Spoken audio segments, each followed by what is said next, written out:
In the book of Philippians, the 3rd chapter, 13th and 14th verses, we will find this passage.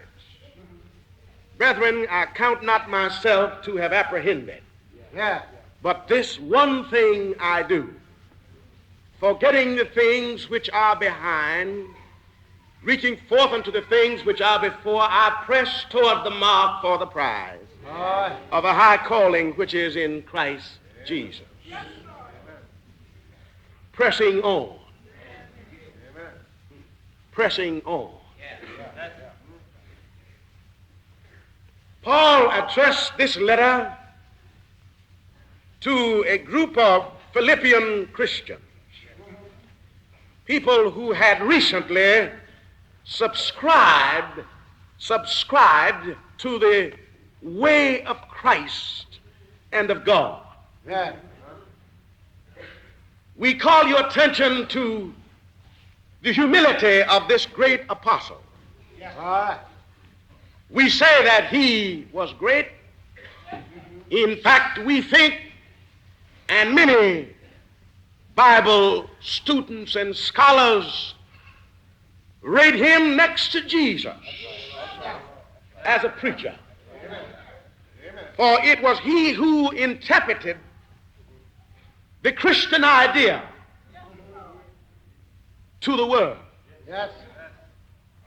For Paul not only preached, but his ability rendered him able to write and therefore interpret this to the reading world, the Christian idea. And so in his epistle to these Christians, I want you first to consider not only his humility, but his sense of brotherliness. Brethren, I count not myself to have apprehended.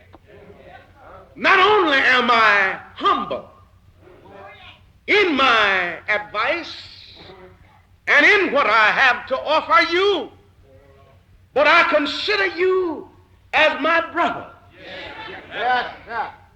Brethren, listen at this great scholar who can speak several languages fluently, who could speak or preach in Athens as easy as he could in Jerusalem, his own native capital. A man who could address the philosophical Greeks. A man who could interpret and who has done a job for the Christian idea that we cannot even understand.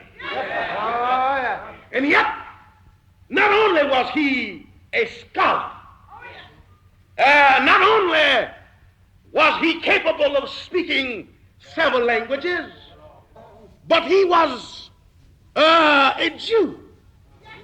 And more than a mere vagabond Jew, he was a Pharisee.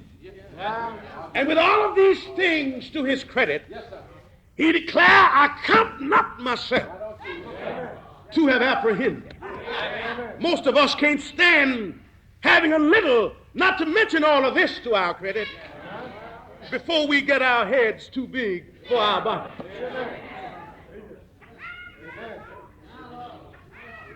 But this year, 1955, we ought to think in terms of brotherhood. We ought to think in terms of humility. Pray with me if you please. I count not myself to have apprehended. Paul gives himself credit for only one thing. He points up the fact that I have only one thing that I can boast of. That I am able to forget the things behind and press on toward the things which are before. Dr. Our great radio preacher for the National Council of Churches, Dr. Sockman, calls this looking backwards in order to live forward. But you see, too many people look backwards and live backwards. Pray with me. Not only do they look back to the past, but they live in the past. Some folk can't do anything today for reveling and boasting about what they used to do. Some people are bragging so much about what they did for the church. I heard one good member say, well, I'm going to sit down now, for I've done enough. When have you gotten to the place that you've done enough in the service of God? All right. Paul was not able to say that until he came to the end. That's right. When he came to the end, only then did he say, I fought a good fight. I kept the faith. I finished my course. You haven't done too much. If you are looking back with a view of guarding yourself for the future, it's good to look back. But if the past inhibits your service, if you cannot look back without going back, at least in your mind, you ought to press on and look forward. I wish I had somebody here praying with me. Listen if you please. Listen if you please. Amen. If there's something in the past that shackles you, if there's something in the past that mixes you up, then don't look back at least at that. You who are trying to build a family, you who are trying to build home, you who are at least going to try to stay together, don't keep on looking back on things that corrupt your relationship. Don't keep on looking back. You who consider yourselves Christian, you who have been in some church and some little upheaval arose, and you have stopped working, stopped doing your job because you can't help but look back on the old church fight, you ought to quit looking back and come on back and join the army and press on toward the mark. I wish you'd pray with me. I wish you'd pray with me. Paul said, you see, it takes a little growth. It takes a little strength. It takes a little love. It takes a little God to be able to say, I'm able to forget the things that are behind and press on toward the things that are before. Yes, there are some good things in the past. History is a record of the past. Many good things. Possibly you have done a number of good things in the past. We're not trying to discredit what you've done or what your achievements have been in the past. We're simply saying don't stagnate your growth and don't stagnate your possibilities by satisfying yourself with what you've done in the past. For whatever you've done in the past, you can do so many other good things in the future. And there are so many more things to do in the future. Isn't it so? So like Paul, you ought to feel brotherly. You ought to feel humble. You ought to have only one thing to boast about. And that you're able to untie yourself from the past. You're able to cut off yourself from your weaknesses in the past, from your shortcomings in the past, from your mistakes of the past, and press on to be a better man, a better woman, a better child of God in the future than you've been in the past.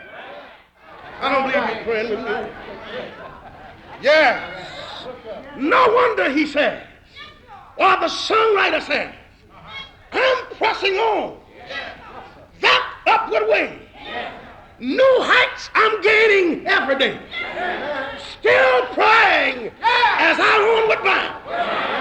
Lord, plant my feet on higher ground. Pray with me if you please. Yes. Lord, lift me up. Lord, let me stand. By faith on heaven's tableland, a higher place than I found. Lord, plant my feet on higher ground. Pray with me if you please. Yes, there have been valleys in the past. There have been mountains in the past. There have been problems in the past. There have been trials and tests in the past. Pray with me if you please. But if you look before you, you'll think with the hymnologist, as he says, so many snares were set for me and mountains in my way. But in 1955, if Jesus will my leader be, I'll make it home someday. I don't think you praying for me. Yes, there are curves in the future that I got to go around. There's rough road that I've got to go around in the future. There are mountains to be climbed in the future. There are enemies to encounter in the future. Satan and his hosts will meet me in the future. I'm going to close with this story. I remember having heard a story of a young sprinter who became a world-renowned runner. This young man had won every local victory, had won every statewide victory, had won every national victory, had won even the international victory. And one day while walking around in a foreign city, he ran across an old man. The old man approached him, said to him, I understand that you is that young runner. I understand that you are the young man who won all the laurels. The young man said, well, I guess you have heard of me. But he said, I'd like to challenge you to a race. I'd like to get a run with you. The young man looked on the old man in disgust and said, do you mean to tell me that here you are with your head white and with your body having been touched by old age, time having plowed furrows in your face, that you would put yourself up to run with me, knowing my victories, knowing my triumphs as a runner? I heard the old man say, well, it's not going to hurt you. Certainly can't do you any harm. And if you're unafraid, run with me. After a long argument and after much disgust, the young man said, well, the track is just up the streets. I know where the track is. I'll run with you a little while. Went in and said, let me dress and get myself together. Young man went in to dress, and the old man went in and dressed also. They walked out on the track, and as some timekeeper rung the gong, the young man started out in his usual graceful style, striding along with all of the grace and poise that an athlete could employ. But as he strided along, the old man strided along with him. As he ran along, my brothers and sisters, the old man ran at his side. And as he went around the first bend, the young man decided that he was going to put on a little more speed. For it was usually his custom, Holy God, to wait until the first lap of the race before he got ready to go in. Oh, Lord. But as he put on a little more speed, the old man picked up a little more himself.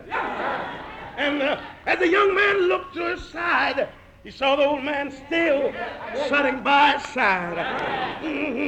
And then, as he ran on a little more. Why, the young man put on a little more speed, but the old man also put on speed.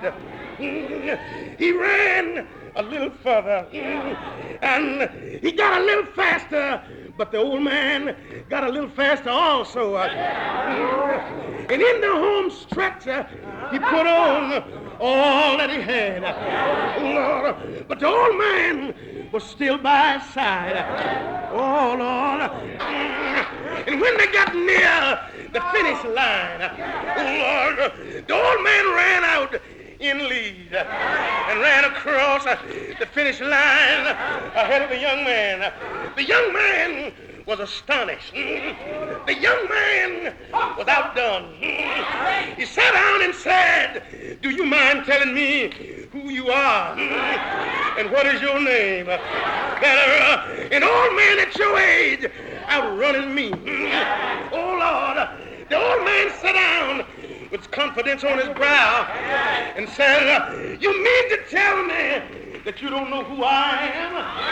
Sit down and I'll tell you. Yes, I know you're a famous runner, but I myself am also a famous runner. I've had many a race, and I too have never lost a race." The young man said, "Well, why haven't I heard about you?" Oh, Lord. The old man said, "Well, you've heard about me, but you just don't know who I am. Oh, Lord, I've run Abraham, Isaac, and Jacob. Yes, I did. I caught up with Moses, and now I've ran all of the prophets. Yes, I did. Great men have been run down by me. Wise men have never been able to outrun me. Oh, Lord. And then one day on Calvary, I caught up with Jesus. Yes, I did. For my name is death. Yes, it is. My name is death. Lord. Yeah. And I want to tell you, as I go to my seat tonight, I want to tell you that I'm in the race tonight. Yes, I am. I'm running every day. Yeah, I know there's a runner in my life.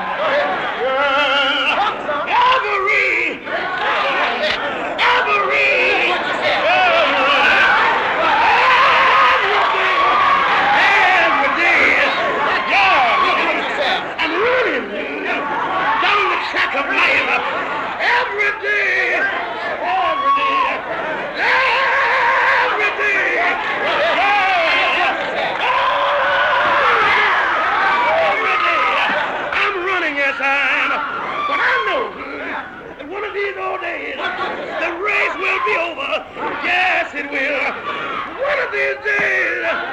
One of these days,